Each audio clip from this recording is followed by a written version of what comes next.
नमस्कार, आदाब। मैं अनूप सोनी क्राइम पेट्रोल सतर्क के ब्लैक हेडलाइंस अध्याय के आज के एपिसोड में आप सबका स्वागत करता हूं।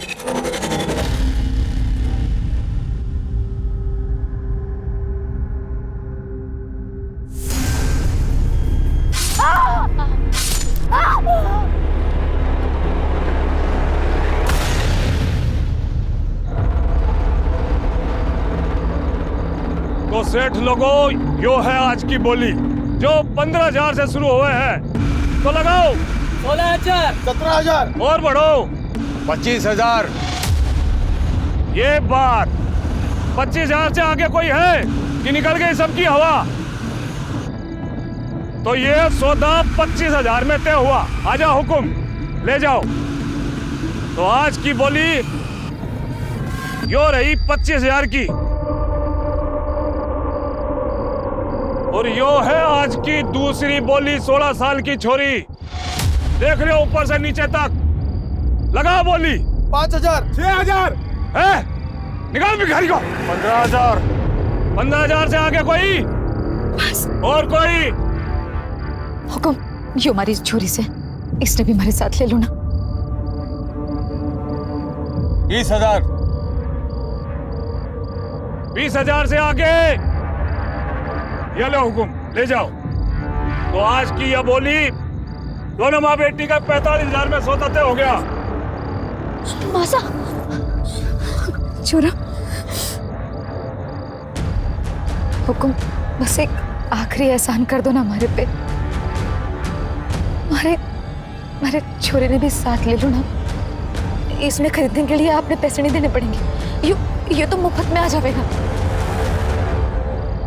आपने सब्जी, कपड़े, जानवर और रोजमर्रा की जरूरतों का बाजार लगते अक्सर देखा होगा, लेकिन आज 21वीं सदी में इस तरह से एक औरत और एक नाबालिग की बोली लगते हुए नहीं देखा होगा। 2020 में भी समाज की कथनी और करनी में भयानक अंतर दिखाई देता है, जो उन सारे दावों की पोल खोल देता है कि आज औरतें पुरुषों के साथ कंधे से कंधा मिलाकर चल रही हैं। क्योंकि हमारे समाज में आज भी ऐसे बहुत से लोग मौजूद हैं जो औरत को सिर्फ इस्तेमाल की वस्तु समझते हैं, जिसके हिसाब से औरतों के पास सिर्फ कर्तव्य है, अधिकार नहीं।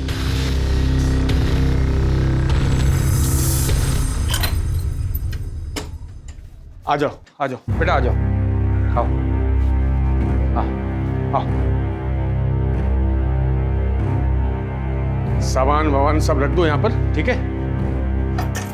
आज से तुम तीनों यहीं रहोगे। पर हुकुम, ये घर किसका है? अरे घर किसका वो छोड़ो ना, तुम लोग सब यहाँ सामान वामान रख दो। वैसे हुकुम, ये घर तो बहुत साफ सुथरा है, अच्छा है। काम का भी बता देते तो। आधार कार्ड है तेरे पास? हाँ है, पर आधार कार्ड क्यों? ला दी मुझे, दे। आ जा बेटा, बैठ।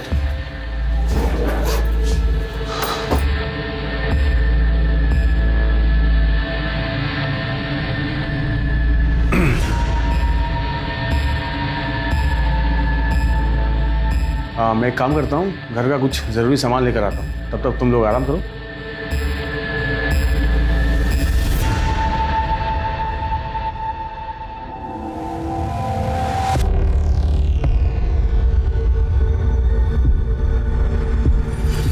मासा, आपने आधार कार्ड देने की क्या जरूरत थी?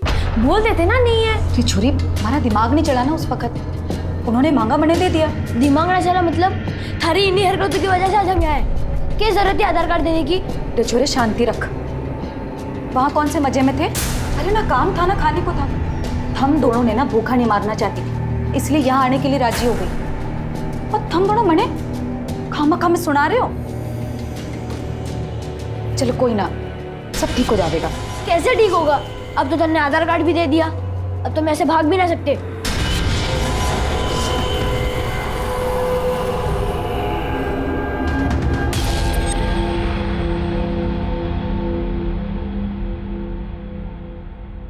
हाँ, ये तुम लोगों के लिए कपड़े और कुछ जरूरत का सामान लाया हूं। बेटा, ये तेरे लिए, ये तेरे लिए, ये तेरे लिए, और मैं तुम लोग के लिए मोबाइल भी लाया हूं, तीनों के लिए, ठीक है? और ये फाइल तेरे लिए। हाँ, एक भूल गया, ये आधार कार्ड। तुम तो नया है। कम हाँ ये सब आपने हमारे लिए किया? बिल्कुल। अब ये मोबाइल फोन दे दिया है तो इसमें अपना फोन नंबर भी दे देते तो। वो सब बाद में, पहले मुझे तेजस्वी का गिफ्ट तो देने दो। ये लो बेटा, तेरे लिए, जा खेल। अरे ऐसे क्या देख रही है? साड़ी पहन के नहीं दिखाएगी मुझे? जा उस कमरे में जा। और तू खड़ी खड़ी यहाँ क्या कर रही है? जा उस कमरे में कपड़े बदल के आ, जा।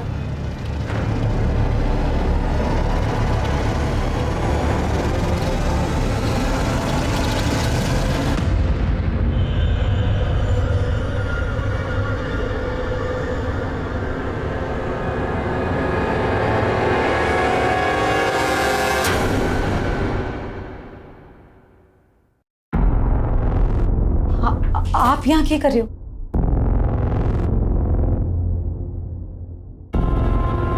45,000 दिए हैं तेरे और तेरी बेटी के लिए। नई साड़ी, मोबाइल, रहने को घर, ऊपर से खर्चा अलग। वसूलना तो बनता है ना। वसूलना? ये आप ये कह रहे हो? कब मैं यहाँ ये सब करने नहीं आई। मरे जाने दो। तेरी जैसी खूबसूरत औरत को मजदूरी के लिए कौन बेवकूफ खरीदेगा बावली? कुछ नहीं।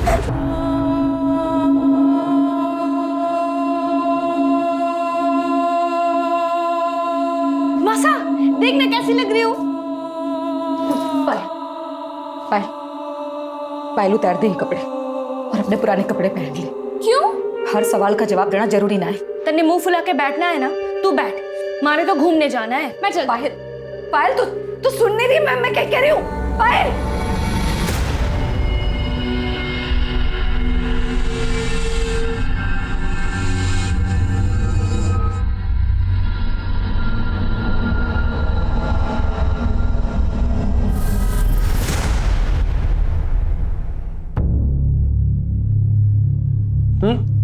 मेरा हो गया, मुझे मत दो।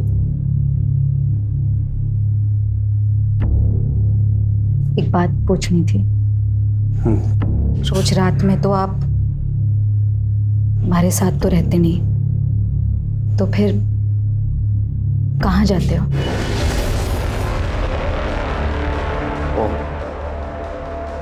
तो तू अब मुझसे सवाल करेगी? ना हुकुम, क्यों बात नहीं।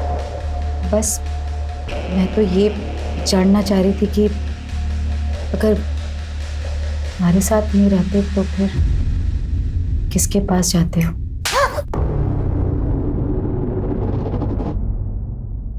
औकात में रह तू अपनी। खरीदा है मैंने तुझे, खरीदा है। शादी नहीं हुई हमारी जो बीवी का नाटक कर रही है तू। ये तो जानना चाहूं कि शादी कब करोगे? तू कैसे की औरत तेरी से कोई शरीफ आदमी शादी करेगा? हाँ सारा मूड खराब कर दिया मेरा। मासा, कहाँ जा रहे हो? क्यों देखने कि शरीफ आदमी रोज रात में आखिर जाता कहाँ है?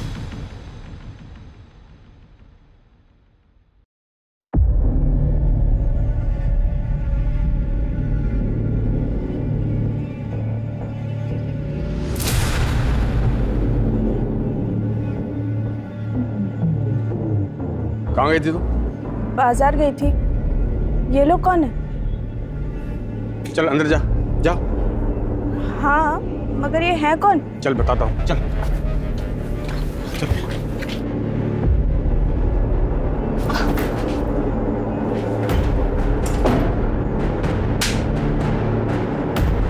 अब समझ में आ गया कौन है ये लोग?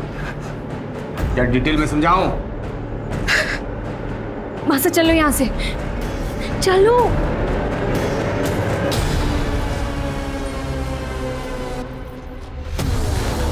तेरी इतनी हिम्मत? मेरा पीछा करते हुए यहाँ तक आ गई। अब समझ में आ गया ना मैं रात को कहाँ जाता हूँ? समझ में आ गया? तुम्हारे पास ऐसे नहीं करेगी वो फिर। छोड़ दो उन्हें। चल निकल यहाँ से। अब दोबारा कभी यहाँ दिखाई दी ना जान से मार दूंगा मैं।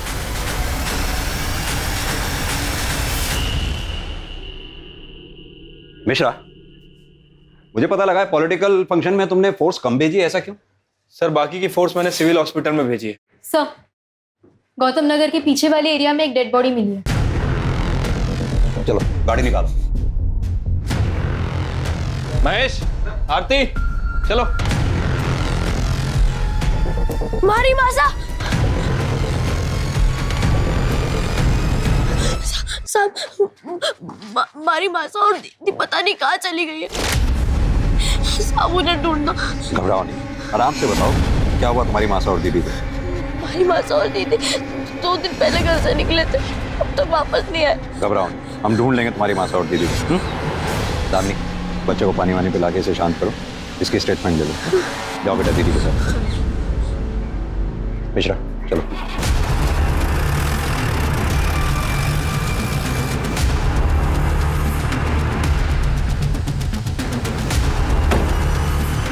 आओ सॉरी सर।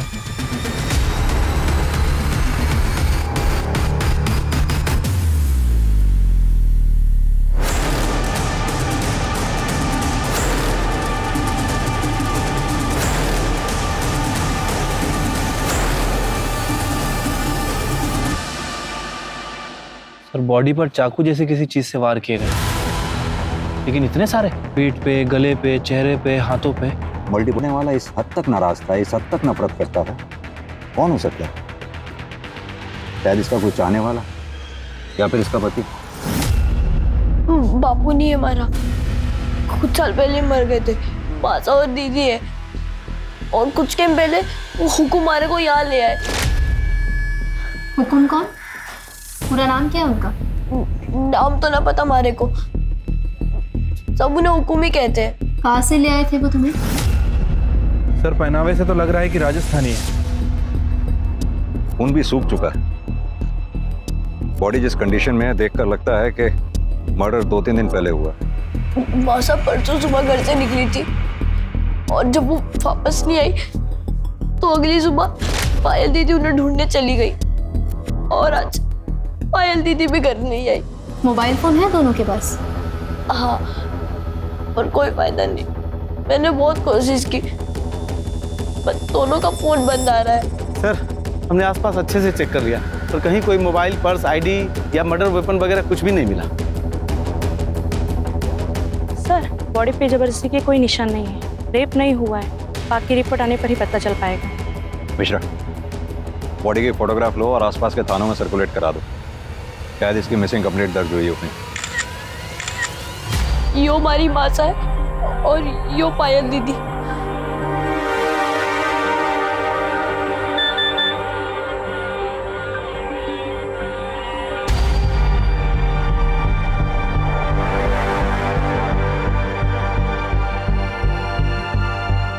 बेटा, तुम्हारी माँ के हाथ पे कुछ गुदा हुआ है क्या, या कोई निशान? हाँ, माँ के सीधे हाथ पे यहाँ ओम का निशान है।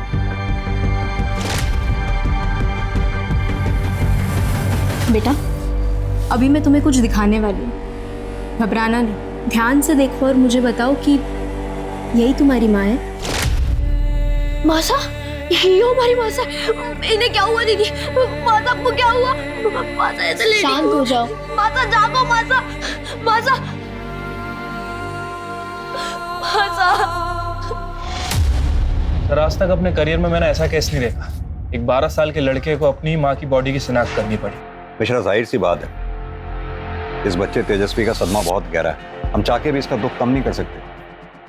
लेकिन हाँ, इसकी माँ रेवती को इंसाफ दिलाकर, बहन पायल को सही सलामत ढूंढकर हम इसका दुख कम जरूर कर सकते हैं। लेकिन इसके लिए हमें पता करना होगा ये हुक्म है कौन, जो रेवती और पायल को राजस्थान से खरीद कर इन तीनों को यहाँ कानपुर में लेके आया, मकान दिलाया, कपड़े दिलाए, मोबाइल फोन दिलाया।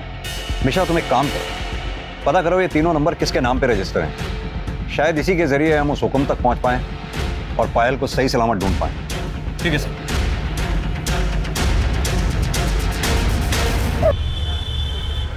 सर तेजस्वी ने हुकुम का ये स्केच बनवाया। महेश सर पता करो रेवती के घर के आसपास कहीं सीसीटीवी हो तो उसकी फुटेज चेक करो, देखो क्या ये आदमी रेवती के घर के आसपास चक्कर लगाता दिखाई दे रहा है। अगर नहीं तो उसके आस पड़ोस में पड़ोसियों को सबको ये स्केच दिखाओ और इसके बारे में जितनी डिटेल मिले सब पता करो। सर ऐसा भी हो सकता है कि रेवती का मर्डर इस हुकुम ने किया हो, क्योंकि सर तेजस्वी ने बताया था कि जब से रेवती गायब हुई है ये हुकुम भी उसके घर के आसपास नजर नहीं आया। ये रेवती की पोस्टमार्टम रिपोर्ट आई क्या? सर अभी सरकारी हॉस्पिटल में हड़ताल चल रही है, शाम तक खत्म हो जाएगी। सर कल तक पोस्टमार्टम रिपोर्ट आने की उम्मीद भी है। सर रेवती, पायल और तेजस्वी तीनों के भी नंबर्स रेवती के नाम पर रजिस्टर्ड है। फोन और सिम कार्ड तीनों भी अलग अलग जगह से खरीदी गई हैं और एड्रेस प्रूफ में राजस्थान के एड्रेस का आधार कार्ड दिया गया है। इन तीनों के कॉल रिकॉर्ड्स में ये हुकुम का नंबर जरूर होगा जिसकी रेवती से बात होती होगी। सर रेवती के कॉल रिकॉर्ड्स में तो बस 2 ही नंबर मिले हैं, एक पायल का और दूसरा तेजस्वी का। इन दोनों के अलावा तीसरा कोई नंबर नहीं है। ये पायल और तेजस्वी के कॉल रिकॉर्ड्स चेक किए? हो सकता है उनमें से कोई एक नंबर हुकुम का हो। यस सर, पायल के कॉल रिकॉर्ड्स में कुछ ऐसे नंबर्स मिले हैं, हम चेक कर रहे हैं कि वो नंबर्स किसके हैं। इतने नंबर्स में से एक नंबर तो हुकुम का जरूर होना चाहिए। एक काम करो, उस बच्चे तेजस्वी को लेकर आओ। Yes sir. बेटा तेजस्वी, आपको पुलिस स्टेशन में रहने में कोई दिक्कत तो नहीं हो रही ना? अगर कुछ प्रॉब्लम हो या कुछ चाहिए हो तो बता देना। साहब पायल दीदी मिली? नहीं बेटा अभी तो नहीं, लेकिन जल्दी मिल जाएगी। तेजस्वी, हमने कुछ नंबर्स हाईलाइट किए। ये ब्लू कलर में जो नंबर हाईलाइट किए हैं जरा इन्हें देख के बताओ, ये किसके नंबर है?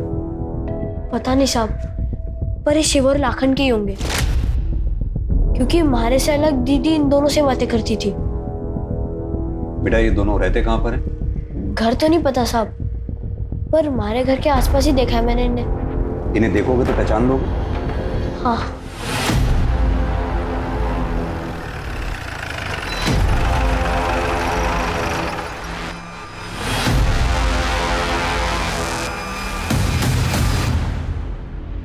साहब वो दोनों है।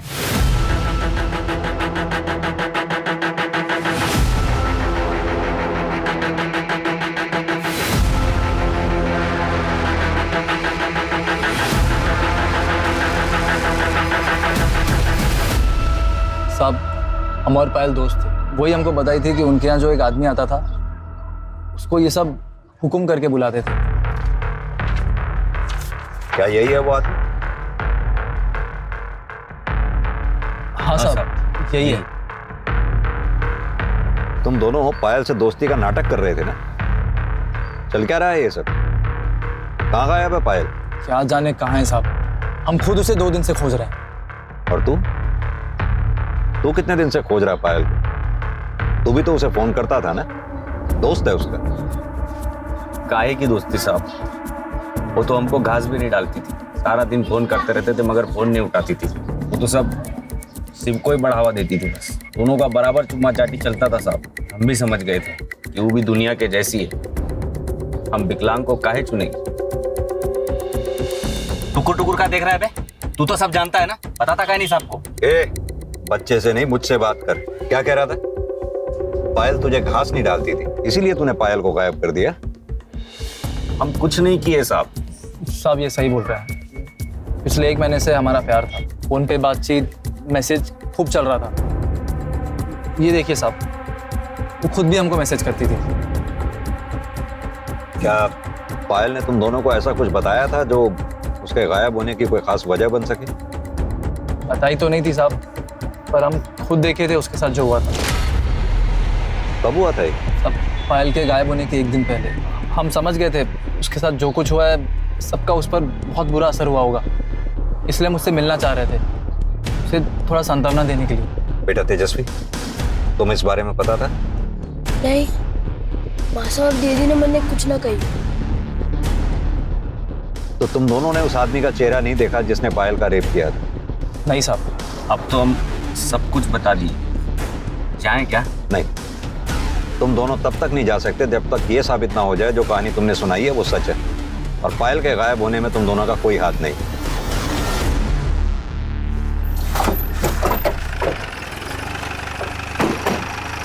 लेके आओ।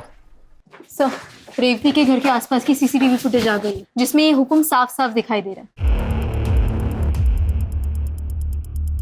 पॉज करना,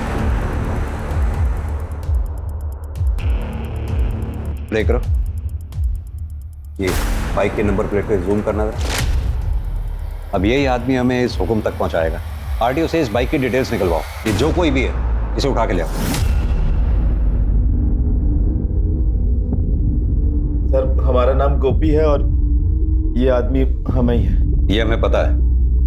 अब उसके बारे में बता जिसके गले लग रहा है तू। साहब ये हरीश यादव है, हमारा पुराना दोस्त। बहुत साल से हम एक दूसरे के टच में नहीं थे, लेकिन कुछ दिन पहले जब हम उसको देखे तो मिल लिए और 4 बातें हो गई। अबे और आगे हो क्या? अंधा है क्या? दिखता नहीं है? अरे क्या बात है हरीश मेरा भाई, कैसा है यार? बढ़िया यार, तू बता कैसा है? मैं बहुत बढ़िया हूँ। अब 2 मिनट की बस मुलाकात थी साहब, बस। कहाँ रहता है तेरा ये हरीश यादव? बचपन के दोस्त हैं ये। पहले वो सुमन बिहार में रहता था। अभी कुछ दिन पहले जब हम वहाँ गए तो पता चला बहुत पहले ही वहाँ से कहीं शिफ्ट हो गया है। अभी कहाँ शिफ्ट हो गया साहब ये हमको नहीं पता। इतने साल बाद मिला, उसे नया पता नहीं मांगा? फोन नंबर तो होगा? नंबर मांगे थे साहब उससे, लेकिन वो टाल दिए। वो ना देना चाहते होंगे तो हम फिर जोर भी नहीं डाले। फिर साहब वो अपने रास्ते और हम अपने रास्ते। तो साहब हम जितना जानते थे हम सब बता दिए। अब हम जा सकते हैं। मिश्रा, इसके एक फोटो ले लो रिकॉर्ड में रखने के लिए। गोपी के जरिए हरीश यादव तक पहुंचने की पुलिस की उम्मीद जाया हो चुकी थी और इसी बीच पुलिस ने तेजस्वी को एक एनजीओ में रहने के लिए भेज दिया, जहां से वो अपनी बहन के मिलने की उम्मीद में हर रोज फोन करता था। लेकिन फिलहाल पुलिस के पास उसे सांत्वना के अलावा देने के लिए और कुछ नहीं था। चारों तरफ अपने हाथ पैर मार रही थी और फिर अचानक उन्हें पायल के बारे में पहली लीड मिली। आपके पड़ोसी विष्णु यादव के यहाँ कुछ गड़बड़ चल रही है, मैं कुछ समझा नहीं। अरे सर, उन्होंने 16-17 साल की लड़की को घर में कैद करके रखा है, वो भी बिना कपड़ों के, सिर्फ चादर में। हमने खुद देखा है उसे खिड़की पर खड़े हुए। जिस लड़की को उन्होंने कैद कर रखा है उसी को खिड़की पे हवा खाने खुला छोड़ दिया। अरे मैडम, हम झूठ थोड़ी बोल रहे हैं। हम यहाँ पे अपना समय खराब करने नहीं आए हैं। दामिनी, ध्यान से देखो, यही थी वो लड़की? हाँ हाँ साहब, बिल्कुल यही लड़की थी।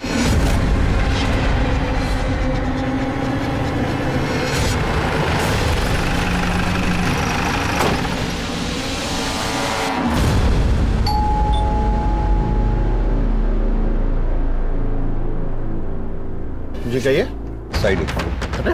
मिश्रा, घर का कोना कोना छान मारो।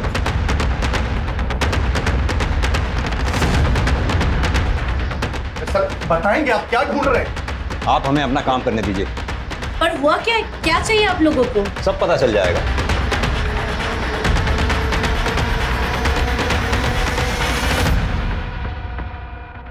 क्या बात है भैया? पुलिस आपके घर में क्या करी? अरे बता नहीं रहे कुछ।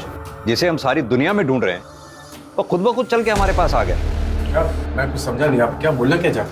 हरीश यादव और हुकुम। क्या लगते हो तुम इनके? मैं इनका छोटा भाई हूँ, यहाँ पास 2 मकान छोड़ के मैं रहता हूँ। पर आप ये बताइए कि बात क्या है? अब पूछेंगे हम और बताएगा तू। तेरे लिए तो कई सवाल हैं हमारे पास। क्या? कैसे सवाल? जैसे कि पायल कहाँ है? यही थी ना? कहाँ छुपा रखा है उसको? पायल? पायल भला यहाँ पर क्या करने आएगी? और हम क्यों छुपाएंगे उसको? कुछ दिन पहले प्रताप नगर में किसी लड़के के साथ देखा था मैंने उसको। अब पता नहीं उसका अता पता क्या है, मुझे नहीं मालूम। पता सब मिल जाएगा। दामिनी, हरीश के घर की भी तलाशी लो। एक मिनट, ये चल क्या रहा है? इंस्पेक्टर साहब बताएंगे। अब यहाँ कुछ नहीं मिला तो इसे परेशान करेंगे आप? भैया 1 मिनट, लेने दीजिए तलाशी इनको। जब वहाँ भी कुछ नहीं मिलेगा इनको तसल्ली होगी तब।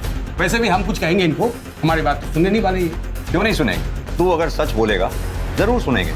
अब सीधी तरह से ये बता कि रेवती और पायल को राजस्थान से क्यों खरीद के लाया था? ये क्या बेहुदा मजाक कर रहे हैं आप?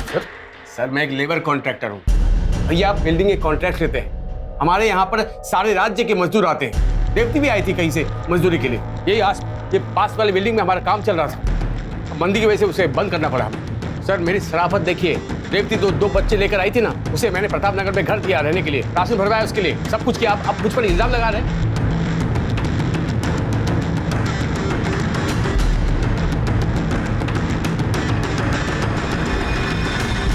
तू तो बहुत दयावान निकला। अगर इतनी ही दया थी तो जब रेवती 2 दिन से गायब थी तो थाने आया क्यों नहीं उसके बारे में पता करने के लिए? 2 दिन तो मैं वहां पर गया भी थी, तो मुझे कैसे मालूम पड़ेगा सब उसके बारे में? और सर आज मैंने अखबार में पढ़ा कि उसका मर्डर हो गया है। सर पायल वहाँ भी नहीं मिली। खामखा आप लोग विमला जी, हमें उस घर में ऐसी कोई लड़की नहीं मिली जिसे उन्होंने कैद करके रखा। इनफैक्ट हमने उस कमरे में भी देखा, वहां पर भी कोई नहीं था। सर ये दोनों भाई ना बहुत धूर्त और मक्कार है, झूठ बोल रहे हैं वो। सर आप उस पागल औरत विमला की बात पर भरोसा कर रहे हैं? आप उसे पायल की जगह किसी और की फोटो दिखाते ना, तब भी वो यही कहती। क्योंकि सच तो ये उसने किसी लड़की को देखा नहीं आपस में, वो बस हमें परेशान करने के लिए ये सब कर रही है। सर हम ठीक ठीक बताते हैं आप। ये जो औरत है ना विमला, इसका पति है प्रदीप, कॉन्ट्रैक्टर है, बिल्डिंग बनाता है वो भी। अब सेम प्रोफेशन है हमारा और उसका। अब ये दोनों मियां बीवी चाहते हैं कि हम बदनाम हो जाओ, हमारा सारा का सारा काम धंधा इन लोगों को मिल जाए बस। ये बताओ गोपी को कैसे जानते हो? गोपी? अच्छा गोपी मेरा पुराना दोस्त है, पर उसका इस केस से क्या लेना देना, मतलब मैं समझ नहीं आ रहा मुझे। अपने इस पुराने दोस्त से कब मिला था आखिरी बार तू? आखिरी बार मैं, हाँ, प्रताप नगर में मिला था उससे। सर एक बात बताऊँ, आपकी अगर तलाशी हो गई है, पूछताछ पूरी हो गई है, तो प्लीज हमें थोड़ी बहुत शांति दीजिए सर, हम शरीफ लोग हैं। मेहरबानी कीजिए साहब आप। हाँ प्लीज सर।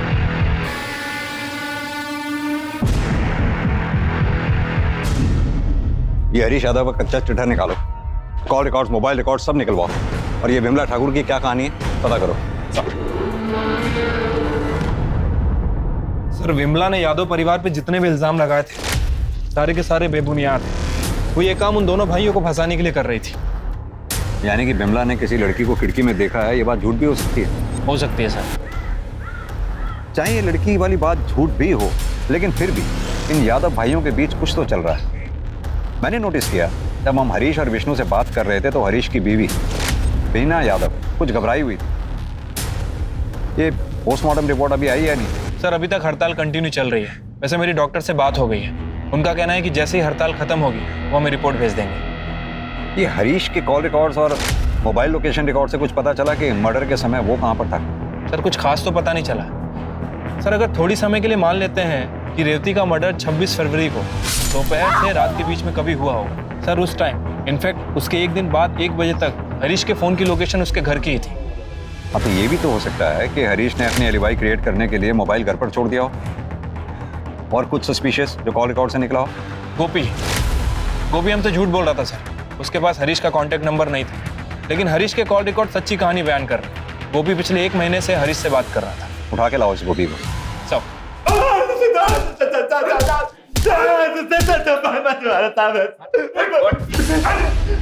ये बोल के झूठ क्यों बोला? बता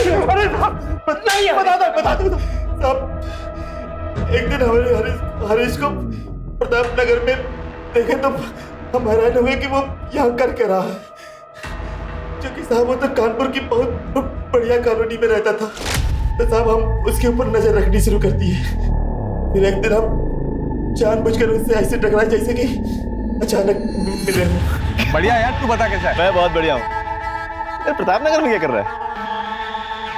अरे काम से आया था मैं। काम से मतलब दोस्त कोई है? कई बार देखा तेरे को उस राजस्थानी औरत के आते जाते। क्या चल क्या रहा है?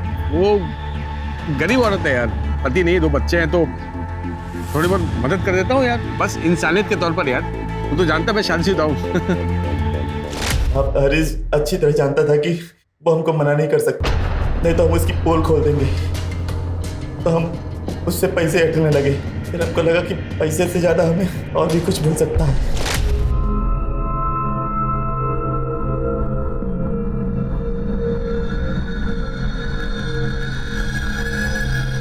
अरे रहने दो, ये रहने, तुम अपने कमरे में जाओ, ठीक है?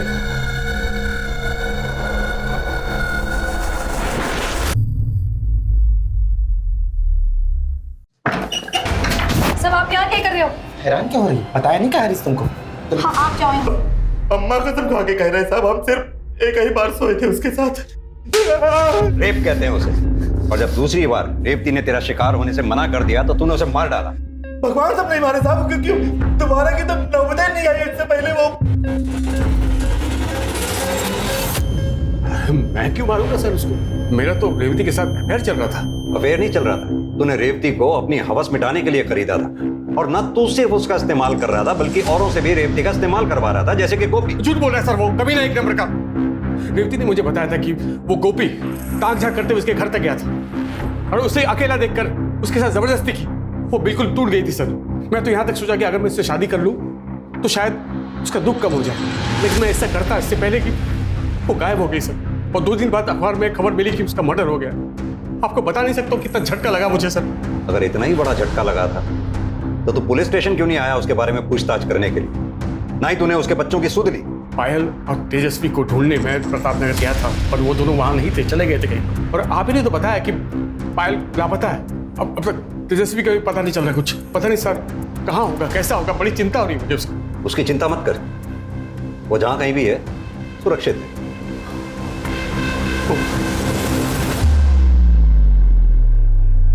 सर आपने इस हरीश को जाने क्यों दिया?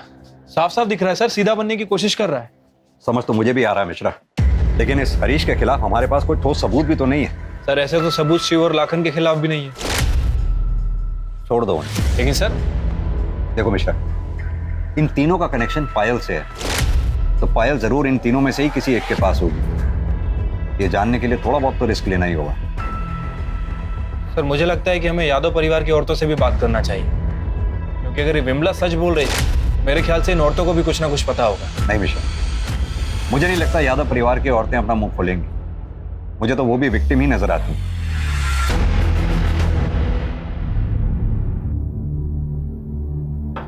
क्या बनाया तूने?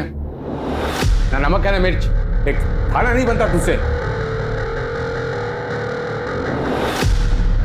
खुल क्या नहीं है? ये नीचे कर। और ये सर पर घूंघट क्यों नहीं है? हाँ, और गलती करना चाहती तू?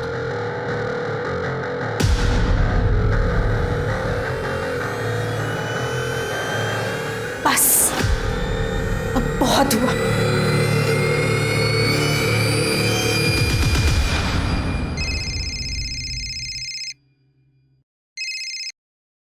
हाँ जी बोली। क्या? एक मिनट रुकिए। सर एनजीओ से फोन है, तेजस्वी का कुछ पता नहीं चल रहा।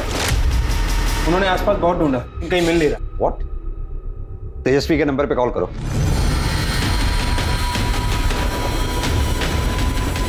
सर उसका फोन भी स्विच ऑफ है। मिश्रा, इससे पहले कि तेजस्वी के साथ कुछ गलत हो जाए हमें उसे ढूंढना होगा। चलो।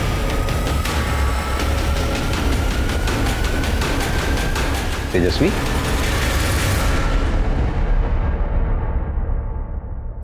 घबराओ नहीं, बैठो। चलो पानी पियो। आराम से बेटा, आराम से। अच्छा ये बताओ, तुम एनजीओ से भागे क्यों? मैंने पायल दीदी का फोन आया था। पायल दीदी को क्या कहा उन्होंने? इतने दिन कहाँ थे वो? इतनी बात नहीं हुई, बस इतना कहा कि शिव की मदद से हम गाँव वापस जा रहे हैं। और रात को 11:30 बजे कमला विहार के पास आने को कहा। मैं वहाँ एनजीओ से भागकर वहीं गया था। मैंने उनका बहुत इंतजार किया पर वो वहाँ नहीं आई। हमारी दीदी को ढूंढ लो सब, हमारी दीदी को ढूंढ लो सब। चिंता मत करो, बैठ जाओ, हम तुम्हारी दीदी को ढूंढ लेंगे। मिश्रा, ये शिव जहाँ कहीं भी है उसे खोद के निकालो और पायल के फोन पे कॉल करो। उसका कोई पता नहीं, उन्होंने कोई और नंबर से कॉल किया था। तो फिर किस नंबर से किया था? उन्होंने ये नंबर से कॉल किया था। किसका नंबर है? पता नहीं। कॉल करो इस नंबर पे। कल तो कहीं आसपास ही बज रही है। दामी, तुम यहीं रखो इसके पास। आओ मेरे साथ।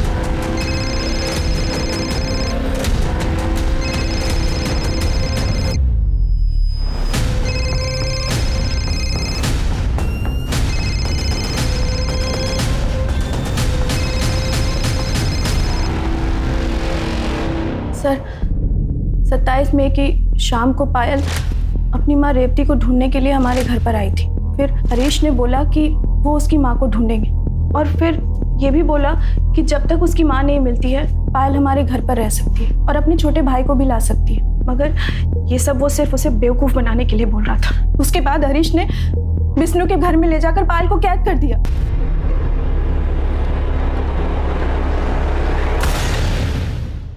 शुरू में मैं भी पायल से बहुत नाराज थी क्योंकि उसकी माँ रेवती की वजह से मेरी बसी बसाई गृहस्थी उजड़ रही थी। उस दिन जब वो खिड़की के सामने विमला से मदद मांगने के लिए गई थी तब मैंने ही उसे पीछे खींचकर खिड़की बंद कर दी थी। मैं उसके सामने अपना गुस्सा, पायल के साथ जो कुछ भी हो रहा था वो सुनकर मेरी रूह कांप गई। उसने मुझे ये भी बताया कि ये सब कब और कैसे शुरू हुआ। कौन? और का औरत जिसने रेवती की आंखों के सामने पायल का रेप किया वो विष्णु था। अगर पायल विष्णु के घर पे थी तो हमें उस दिन क्यों नहीं मिली जिस दिन हम विष्णु के घर पे पायल को ढूंढने गए? क्योंकि सर हरीश ने आपकी गाड़ी को विष्णु के घर के सामने खड़े होते देख लिया था। इससे पहले कि आप घर के अंदर जाते, वो पीछे के दरवाजे से घर के काफी पहुंचे हुए हैं दोनों भाई। ये पायल अभी भी आपके घर में है? नहीं सर, मुझे पता था कि आज हरीश और विष्णु घर लेट आने वाले हैं, इसलिए मैंने पायल को भगाने का प्लान बनाया। उसे अपना फ़ोन दिया और उसने अपने बॉयफ्रेंड शिव और अपने छोटे भाई को फ़ोन करके ये बोला कि वो कमला विहार मतलब मेरे घर के पास रात को आ रहे। उसके बाद क्या हुआ? 11:30 बजे वो घर से निकली और उसके जाते ही आधे घंटे बाद हरीश और विष्णु घर आ गए। जब उन्होंने देखा कि वो घर से भाग गई है तो वो दोनों उसे ढूंढने के लिए निकल गए। सर, अगर उन दोनों ने उसे ढूंढ लिया तो उसे जान से मार देंगे। सर प्लीज आप कुछ कीजिए सर, इससे पहले कि वो उन्हें ढूंढे आप प्लीज उसे बचा लीजिए। आप चिंता नहीं करो मिश्रा, चलो। सर, इंडस्ट्रियल एरिया के पास वाले जंगल में एक जवान लड़की की लाश मिली है। What?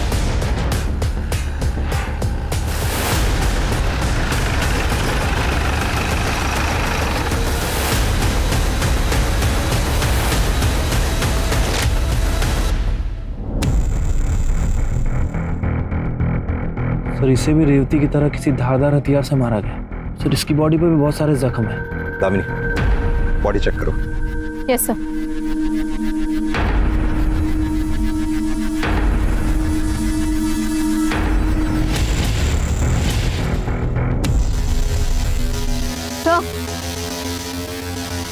सर, मर्डर के पहले रेप हुआ ये एग्जैक्टली नहीं कह सकते, पर रेप हुआ जरूर है क्योंकि शरीर और प्राइवेट पार्ट पे निशान है। मिश्रा, बॉडी को पोस्टमार्टम के लिए भिजवाओ और ये विष्णु और हरीश जहां कहीं भी हो उठा के ले आओ। सर,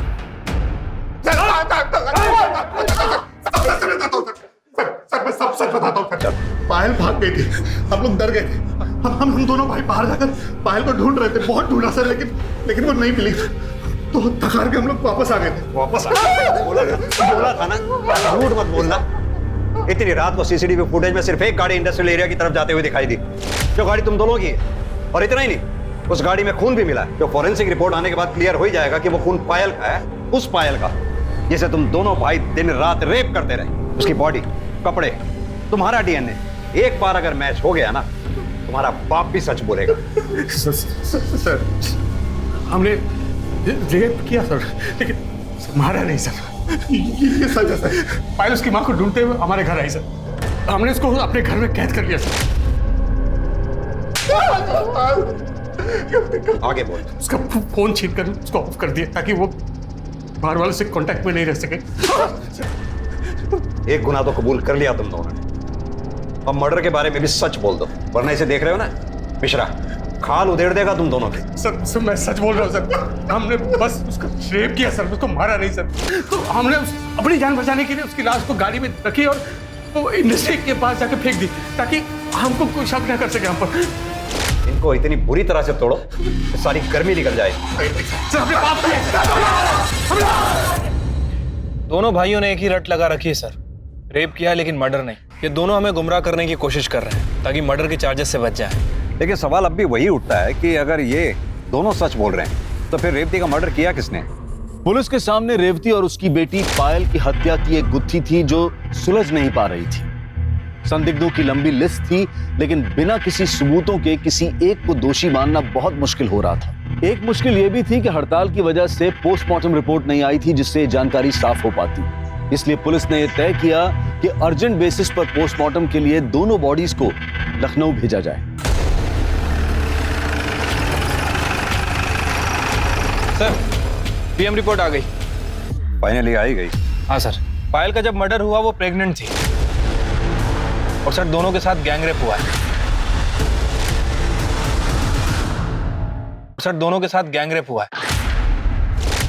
रिपोर्ट में साफ साफ मेंशन है। सर बॉडी पे जितने भी घाव हैं वो 2 से 3 इंच गहरे हैं। मतलब सर जिसने मर्डर किया उसके हाथों में ज्यादा जान नहीं थी, इसलिए इतने गहरे घाव नहीं कर पाया। मौत घाव की वजह से नहीं बल्कि बहुत ज्यादा खून बहने की वजह से हुई। इसीलिए पायल की बॉडी पर 50-60 वार किए गए थे। मिश्रा, ये काम हरीश, विष्णु या शिव का नहीं, किसी और का है। सर आपने उस दिन लाखन को नोटिस किया था, उसके हाथ बहुत कमजोर लग रहे थे। हाँ, लेकिन चलो अगर मान भी लिया जाए लाखन के पास पायल को मारने का मोटिव हो सकता है, लेकिन वो रेवती को क्यों मारेगा? जो हाथ सीधी तरह से चाय का गिलास नहीं पकड़ पा रहे थे, चाकू कैसे पकड़े? सर अगर लाखन नहीं है फिर ये मर्डर किसने किया? तो तुमने मारा रेवती और पायल को? क्यों मारा उन दोनों को?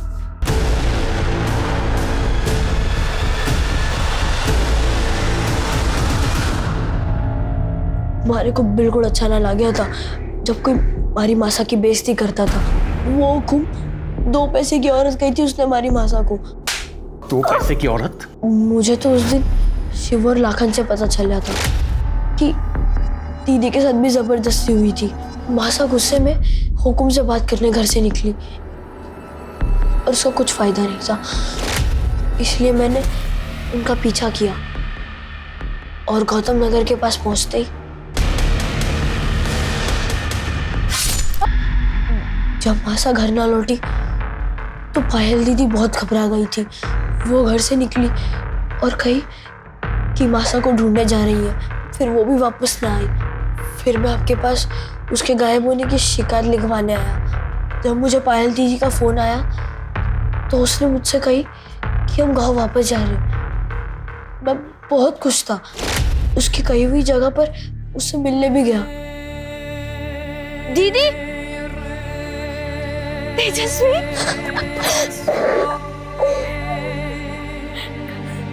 चले गए थे आप। दीदी, तारा यो क्या हाल किसने किया? ये तुझे किसने मारा? कुमार उसके भाई ने रोज जबरदस्ती करते थे मेरे साथ, बहुत बुरा हाल किया। मैं तो पहले भी यहाँ नहीं आना चाहता था, पर मासा ने जबरदस्ती करके मुझे झोंक दिया इस नरक में, इसलिए मार दिया दोनों को मैंने। माना कि तुम्हारी माँ रेवती और बहन पायल के साथ जो कुछ भी हुआ बहुत गलत हुआ, लेकिन पुलिस थी ना उनके गुनहगारों को सजा देने के लिए। तुम्हें इस तरह से कानून अपने हाथ में नहीं लेना चाहिए। तेजस्वी के जुर्म कबूल करने के बाद भी पुलिस ने विष्णु और हरीश को तब तक पूछताछ के लिए रखा जब तक उन्होंने कबूल नहीं कर लिया कि हरीश ने पायल और रेवती को राजस्थान में हुई अवैध नीलामी से खरीदा था। पायल किससे प्रेग्नेंट थी ये जानने के लिए विष्णु और हरीश का डीएनए पायल के फीटस से मैच करवाया गया, जो कि विष्णु से मैच हुआ और दोनों को पॉक्सो एक्ट के तहत कड़ी सजा सुनाई गई। तहकीकात में पता चला कि रेवती विधवा थी और उसके रिश्तेदारों ने उसे किसी बिचौलिए को बेचा था और उस बिचौलिए ने आगे उसे हरीश को बेचा।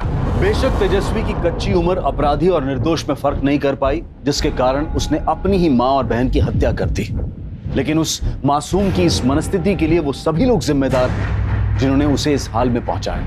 कोरोना वायरस से बचाव के लिए सरकार और प्रशासन ने कई कदम उठाए हैं।